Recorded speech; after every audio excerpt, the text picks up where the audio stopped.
With all of his worldly possessions in one small pack, the fool travels not knowing where he goes, so filled with visions, questions, wonder, and excitement is he that he doesn't see the cliff he is likely to fall over. At his heels, a small dog barks to warn him of a possible misstep. We wonder if the fool will learn to pay attention to where he's going before it's too late.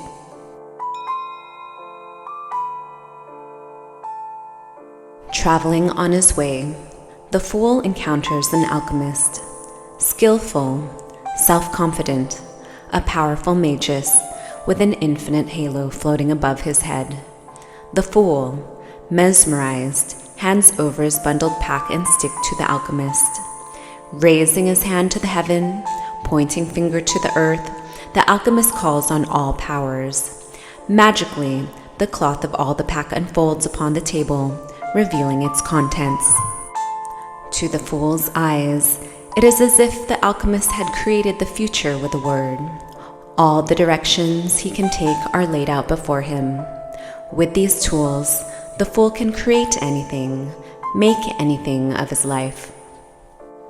The cool, airy sword of intellect and communication, the fiery wand of passion and ambition, the overflowing chalice of love and emotions, the solid pentacle of work, possessions, and the body.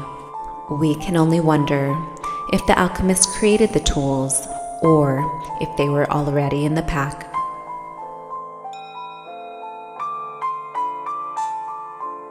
Continuing his journey, the fool comes upon a beautiful and mysterious veiled lady, enthroned between two pillars and illuminated by the moon. She is opposite of the alchemist, still where he was in motion, sitting while he stood. Sensing that she was a great seer, the fool lays out his sword, chalice, staff, and pentacle before her. The alchemist showed me these, but there are so many things I could do with them, I can't decide. The high priestess doesn't speak. Instead, the words come to him, not from outside, but from within. What do your instincts tell you? The fool reflects on that and understands what he should do. Decision made, he rises to leave, thanking her. She replies, "We'll meet again when you're ready to travel the most secret path of all." Knowing what he will create with his tools, the fool strides forward, impatient to make his future a reality. This is when he comes upon the Empress. Her hair, auburn, reminiscent of autumn, wearing a crown of stars, she rests back on her throne, surrounded by an abundant lush garden. Kneeling, the fool tells his story to her. Smiling a motherly smile, she gently gives him advice. Like newly planted grain, or a newborn babe, a new life, a new relationship, a new creation is fragile. It requires patience and nurturing. It needs love and attention. Only this will bring it to fruition. Understanding at last that his creations will take time to develop, the fool thanks the Empress. As he continues on his way, he wonders if she is pregnant. The fool was given choices by the alchemist and decided on one with the high priestess. He learned to develop it thanks to the Empress. Now he must find a way to manage it. He approaches a great emperor seated on a stone throne. The fool is amazed by the way the emperor is instantly obeyed and how well his empire is run. Respectfully, he asks the emperor how it is he does this. The emperor answers, "Strong will and a solid foundation of laws and order. It is all very well to be imaginative, creative, instinctual, patient, but to control, one must be alert, brave, and aggressive. Ready now to lead and direct rather than be led, the fool heads out with new purpose."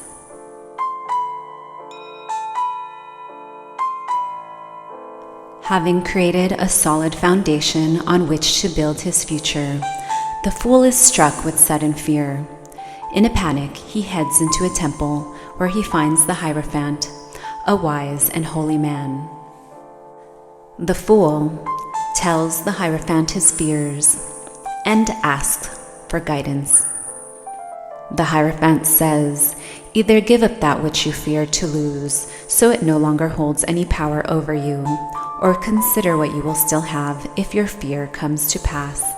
If you did lose all you've built, you would still keep the experience and knowledge that you have gained up to this point. Also, if your community has traditions that you all share, then you will never lose that, even if circumstances force you to part.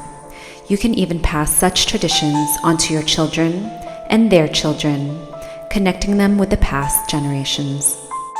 Hearing this, the fool feels his heart ease, and he takes a moment to thank the good Hierophant most profoundly.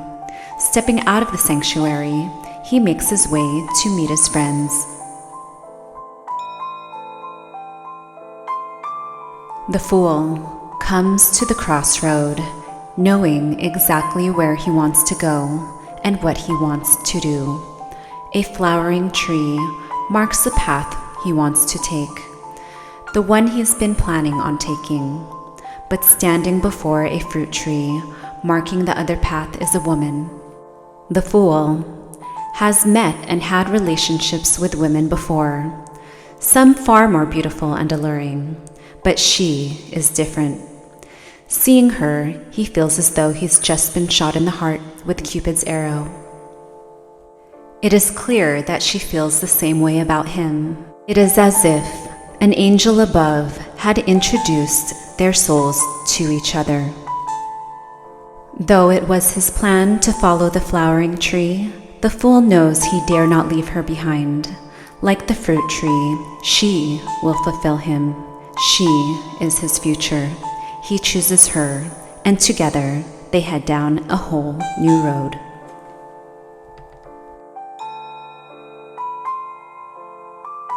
The fool is close to completing what he set out to create long ago, but there's no more forward momentum. He feels he is fighting just to stay where he is. Walking along the shore, it is here that he comes across a charioteer, standing in his gold and silver chariot, his black and white steeds at rest. The fool remarks, "I feel unable to move forward. What should I do?" The charioteer says, "First, you must armor yourself. Next, you must focus on your goal. Where do you mean to go? What do you mean to do?" Your steeds keep the wheels turning, but it is your control and direction of them that gets them to their destination. The fool asks, "What if someone or something gets in your way?" The charioteer replies, "You must run them down. Your aim is victory, and to be victorious, you must have unwavering confidence in your cause." He thanks the warrior, but before he leaves, the warrior says to the fool, "One more thing you should keep in mind," he says. "Victory is not the end. It's just the beginning. Remember that before you decide to enter any contest." The fool, victorious over his enemies, is feeling arrogant, powerful, even vengeful. It is in this state that he comes across a maiden struggling with a lion. Running to help, he arrives in time to see her gently but firmly shut the lion's mouth. In fact, the beast, which seemed so wild and fierce, is now completely at her command. Amazed, the fool asks her, "How did you do that?" And she answers, "I asked the lion to do it, and he did it." The fool asks, why did he want to obey? At that moment, the maiden meets the fool's eyes. He sees in her a warm gentleness, a heart so great that its generosity seems infinite as its willingness to understand. And that is when the fool understands exactly why the lion did her bidding. It wanted to connect to that higher energy. So too, she adds, are our passions. Let them run wild and they will do damage, but we can with gentle fortitude check and direct those passions. In doing so, we can get so much more out of them and yet still sate them. His rage quieted, the enlightened fool walks away knowing that it wasn't only the lion that was tamed that day by the maiden. After a long and busy lifetime, building, creating, loving, hating, fighting, compromising, failing, and succeeding, the fool feels a profound need to retreat. Every night at dusk, he heads out alone.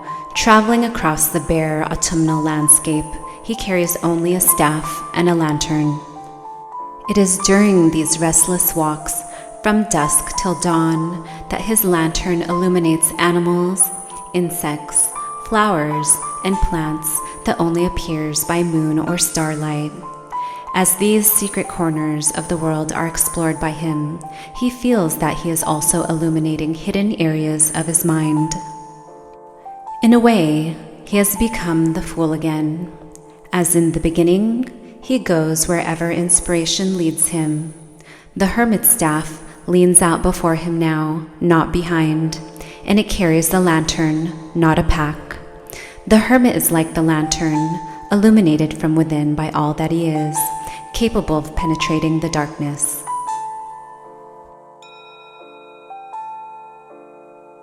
From out of hiding comes the fool, into the sunlight as if being pulled up from some low, dark point on a wheel. It is time for a change. Staff in hand, expecting nothing from the world, then things seem to happen to him, good things. Wandering by the water wheel, a woman offers him a drink in a golden chalice and urges him to keep the cup. As he wanders, he stops to watch a young man swinging a sword. When he expresses his admiration of the weapon, the young man insists that he take it.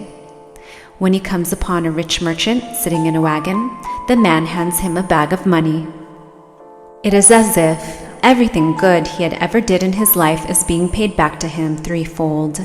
All luck this day is his.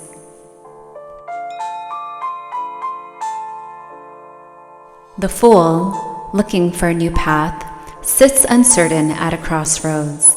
He notices a blind, wise woman listening to two brothers argue over an inheritance. They have come to her for judgment. One brother has the whole inheritance, the other has nothing. The woman listens, then awards half of the rich brother's inheritance to the poor brother. "You were fair," the fool remarks to the woman. "Yes, I was." She answers, "With only half of the inheritance, the rich one will stop being wasteful, and the poor one will have as much as he needs." The fool realizes that he has spent his life achieving worldly ambitions while leaving his spiritual self to starve. It's no wonder that he feels unbalanced. Thanking the woman, he heads out to restore equilibrium to his inner scales. The fool settles beneath a tree, intent on finding his spiritual self. There he stays for 9 days, without eating, barely moving.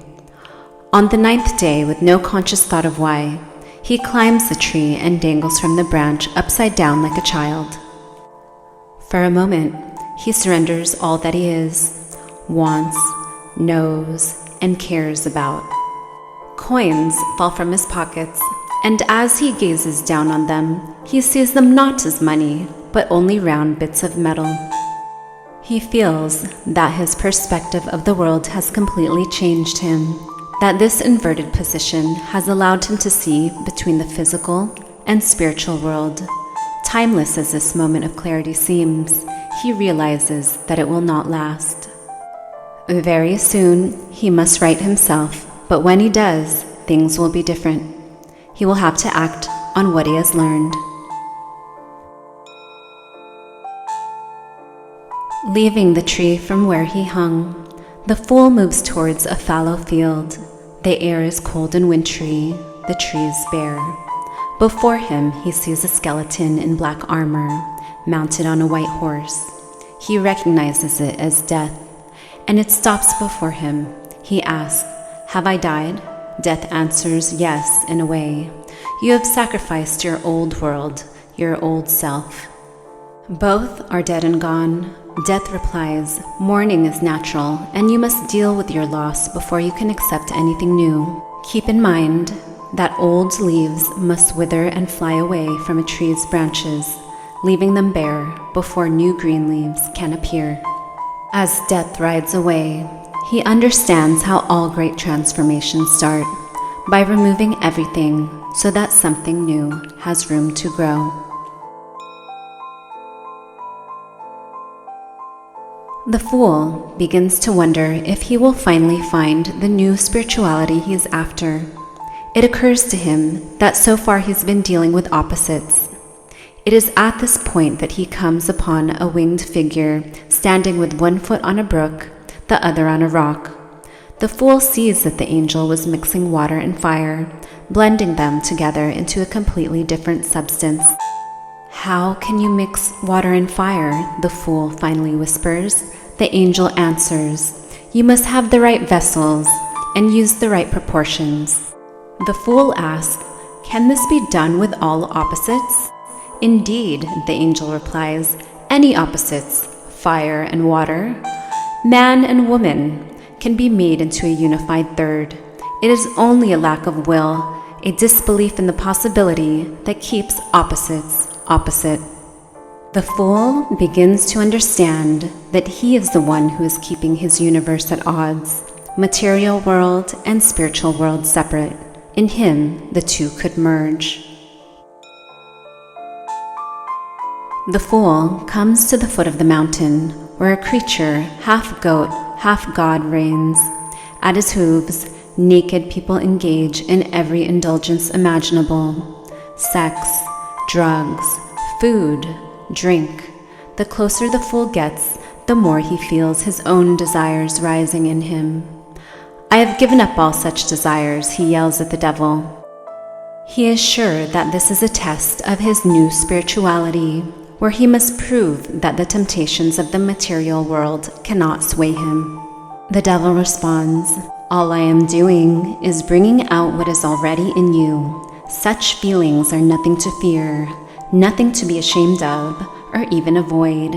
They are even useful to helping you in your quest for spirituality, though many may try to pretend otherwise." The Fool says, "You say that, even though these people are clearly enslaved to the material world?" The devil replies, "Take another look." The Fool looks and realizes that the chain collars are wide enough for them to easily slip off over their heads. "They can be free if they wish to be," the devil says, as he gestures upwards towards the peak of the mountain. "Others have used these same impulses to climb to the highest heights. If they had denied their desires, they'd never have gotten there." On hearing this, the Fool sees that he has mistaken the devil. This is not a creature of evil as he thought, but of great power. The lowest and the highest, both of beast and God. It is the key to freedom and transcendence. As the Fool leaves the devil, he comes back upon a tower. The Fool helped build this tower back when the most important thing to him was making his mark on the world. Inside the tower at the top, arrogant men lived, convinced of their righteousness. Seeing the tower again was like seeing himself back in time when he thought he was superior, when in fact he is no such thing. To his astonishment, a bolt of lightning strikes the tower, sending its residents leaping out. In a moment, it is over. The tower is rubble, only rocks remaining. Shaken to the core, the Fool experiences profound fear and disbelief. Here and now, he has done what was the hardest. He destroyed the lies of his life. What's left are the foundations of truth. On this, he can rebuild himself.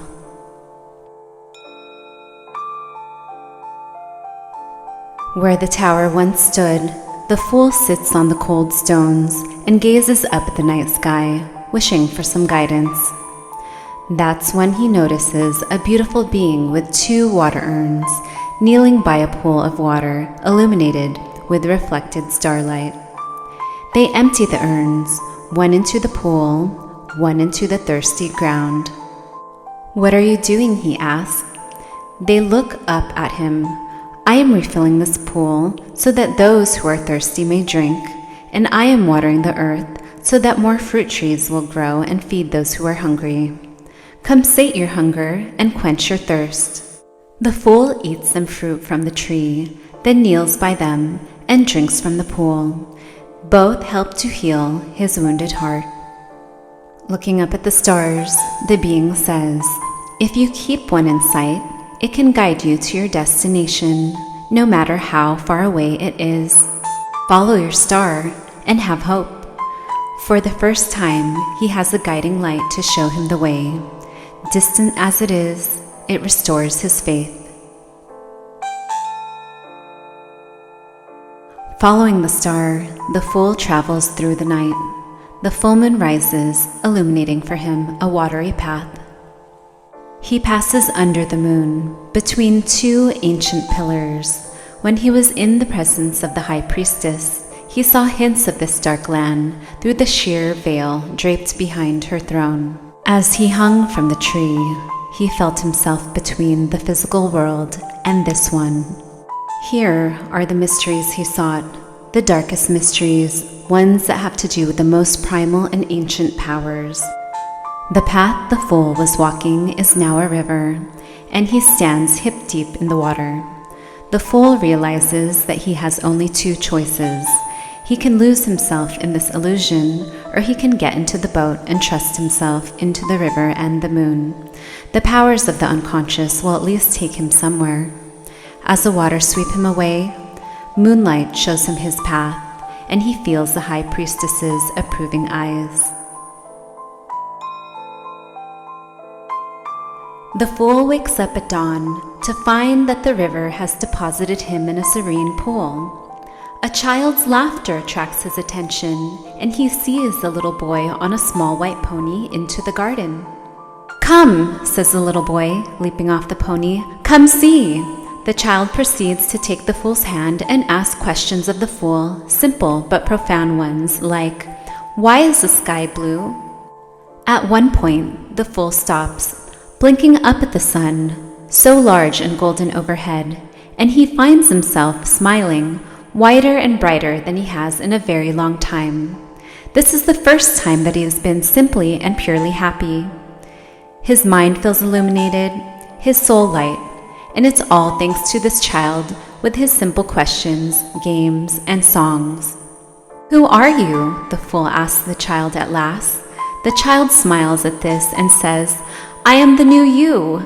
And as the words fill the fool with warmth and energy, he comes to realize that this garden, the sun above, the child, all exist within him. He has just met his inner light.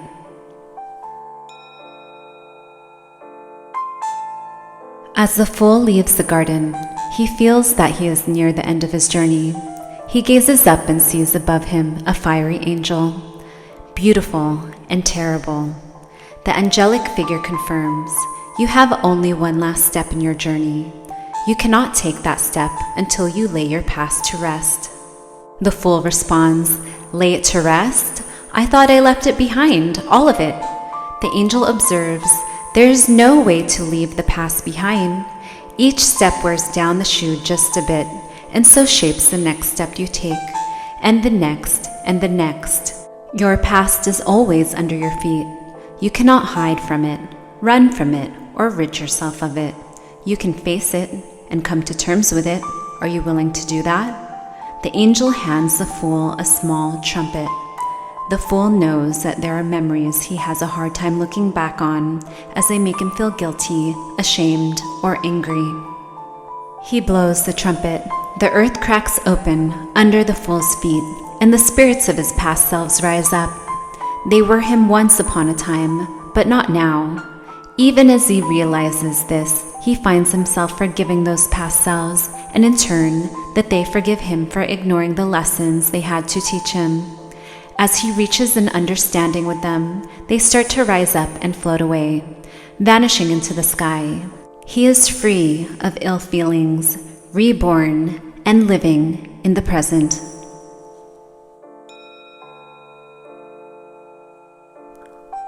The Fool turns to take the final step on his final path and finds that he is right back where he started, at the edge of the same cliff he almost stepped over when he was young and foolish.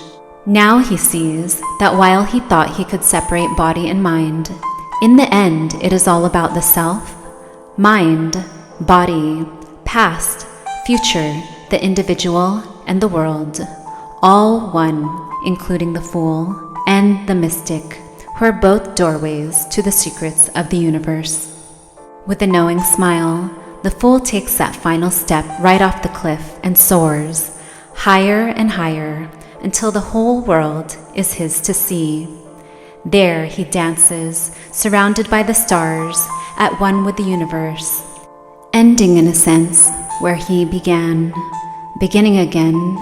At the end, the world turns, and the Fool's journey is complete.